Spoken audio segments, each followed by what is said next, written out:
আসসালামু আলাইকুম, সবাইকে লাকি ব্লগস এন্ড কুকিং চ্যানেলে স্বাগতম। আশা করি সবাই ভালো আছেন। আলহামদুলিল্লাহ, আমিও ভালো আছি। আরেকটি নতুন দিনে নতুন আরেকটি ব্লগ ভিডিও নিয়ে চলে এসেছি। তো আজকে আমি ইলিশ মাছের লেজ, কানসা, ঘাড়া মাছ দিয়ে পুঁই শাক রান্না করব। আর এই জন্য আমি ছাদে চলে এসেছি আমাদের ছাদ বাগানের পুঁই শাক কাটতে। তো ভাবলাম আপনাদের সাথে একটু শেয়ার করি।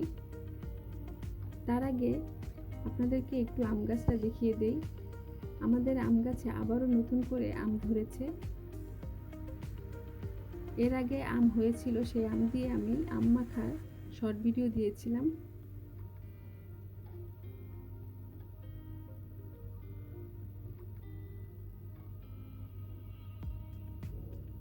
আমার ভিডিওটা যদি আপনাদের ভালো লেগে থাকে তাহলে লাইক, কমেন্ট, শেয়ার করে দিবেন আর অবশ্যই সাবস্ক্রাইব করবেন।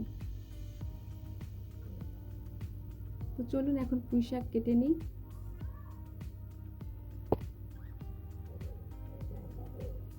এখান থেকে আমরা অনেকবার পুঁই শাক খেয়েছি, আর পুঁই শাক কাটলেই হয়। তাছাড়া বৃষ্টির পানি পেয়ে পুঁই শাকগুলো অনেক সুন্দর হয়েছে।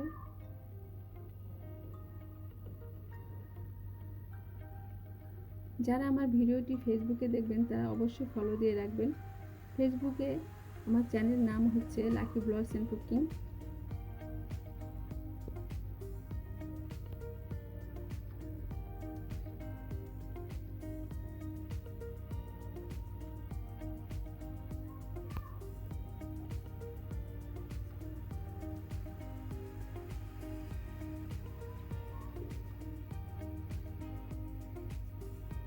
পুঁই শাক কেটে নিয়েছি, এখন এগুলো সুন্দর করে বেছে নিব।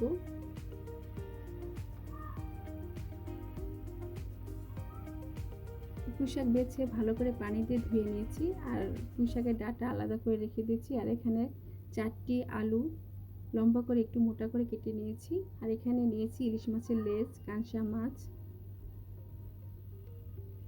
এখন রান্নায় চলে যাব। এই জন্য আমি চুলায় কড়াই বসিয়ে পরিমাণ মতো সাদা তেল দিয়ে দিয়েছি। এখন কেটে রাখা পেঁয়াজ এবং কাঁচামরিচ দিয়ে দিব।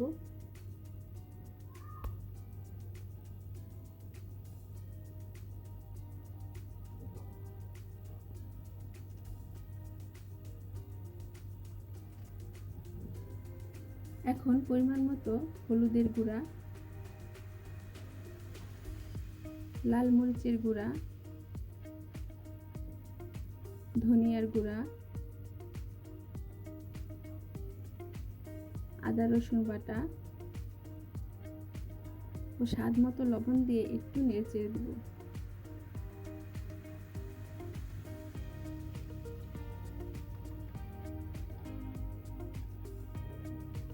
এখন সামান্য পরিমাণ পানি দিয়ে মশলাটাকে একটু কষিয়ে নেব। তো মশলা কষানো হয়ে গেছে, এখন ইলিশ মাছ দিয়ে দিব। ইলিশ মাছের লেজ, কাঁসা, ঘাড়া মাছ এগুলো একটু কষিয়ে নিব।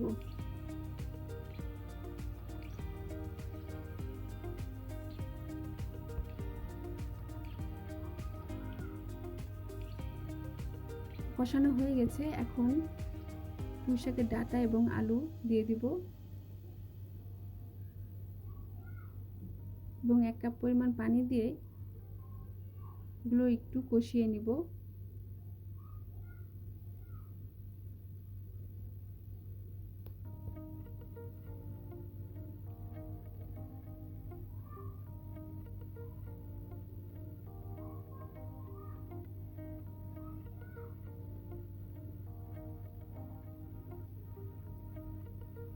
তো কষানো হয়ে গেছে, এখন পুঁই শাক দিয়ে দিব।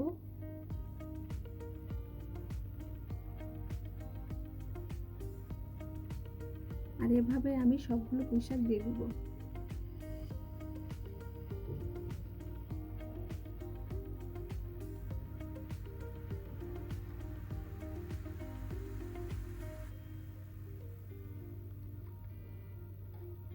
এখন একটু নেড়ে চেড়ে দিব, শাকটাকে একটু উল্টিয়ে দিব।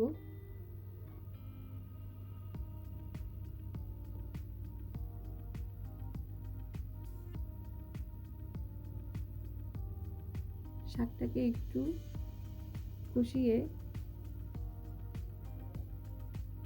সম্পূর্ণ হওয়ার জন্য আবারও 1 কাপ পরিমাণ পানি দিয়ে দিব। পানিটা বেশি লাগবে না, কারণ শাকের তরকারিতে বেশি পানি লাগে না, শাকটা এমনিতেই সিদ্ধ হয়ে গেছে।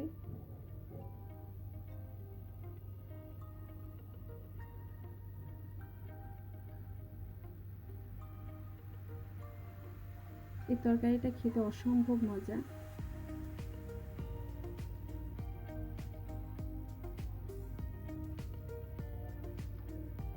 এটা আপনারা চাইলে চচ্চড়ি করতে পারেন, কিন্তু আমি চচ্চড়ি করব না, একটু মাখা মাখা ঝোল রাখবো।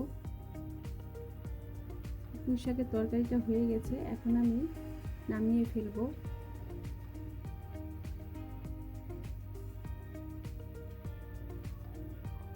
তৈরি হয়ে গেল ইলিশ মাছের লেজ, কাঁচা ঘাড়া মাছ দিয়ে মজাদার পুঁই শাক রান্না। এই তরকারিটা গরম ভাতের সাথে খেতে খুবই মজা। তো এভাবে আপনারা রান্না করে খেয়ে দেখবেন। নতুন নতুন ভিডিও দেখতে আমার চ্যানেলের সাথে থাকবেন। ভিডিও নিচে বেল আইকনে ক্লিক করবেন, যাতে নতুন কোনো ভিডিও ছাড়লে আপনাদের মোবাইলে নোটিফিকেশন চলে যায়।